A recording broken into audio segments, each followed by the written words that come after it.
roots music, burlesque and circus. So, you know, there'll be fire breathers and there'll be striptease and there'll be us playing music, you know. And you guys always look pretty fantastic. Do we? You know, I don't know, just straight out of bed, so I say, you know, he's straight out of his coffin. I don't do brown. I was going to ask you, actually. Me? J-Roni, talk us through your look. Well, I'm just trying to blend in. This is the way I feel. I dress in green for all the freaks out there who like to fly their freak flag. Johnny Cash dressed in black. I prefer green. Do you feel you're an outlet for the freaks out there? Do you feel that there's not enough sort of there for people to grab hold of? Well, you know, there's plenty to grab hold onto us, you know. Yeah. And so, there you are. Now, who are your influences? Who really drives the band and the thought behind it?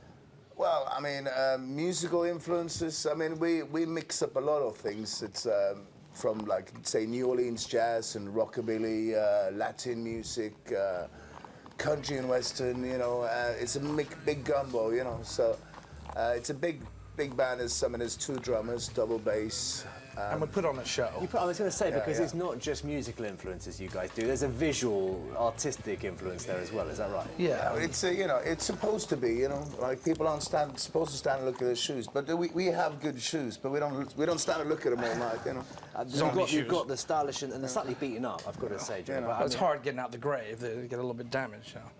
I understand. It's not something I often think about. But yeah, so you know, Saturday, so yeah, it's Gypsy Hotel 10-year anniversary, and we're also going to have a matinee show, because, I mean, we've been going for so long now, people start having kids and stuff, right?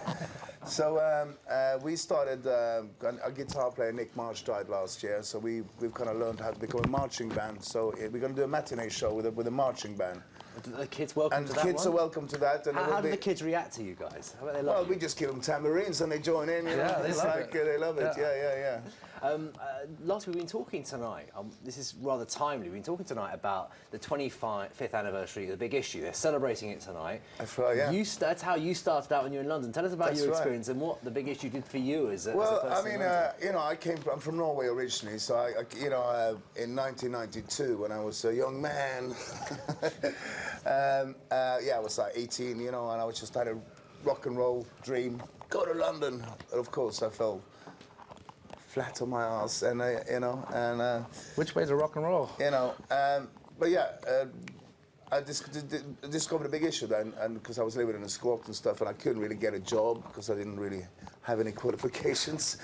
Pretty good at the guitar, but you know, no one wanted to give me a gig, and so started selling the big issue, and that, you know, that's saved me really, you know, and. Yours is not one of a number of inspiring stories that came from that. Yeah, no, it really did save me, you know. I mean, you know, definitely. So I owe them a big one, you know. Got, well, another great story for that. We'll hear more from them later on. Paul-Ronney and J-Roni, thank you both so much for coming and talking to us and bringing your colourful look as well. You can see the band, the Urban Voodoo Machine, at the Gypsy Hotel's 10th anniversary show this Saturday at the Lexington. Next, hundreds of school children gathered on the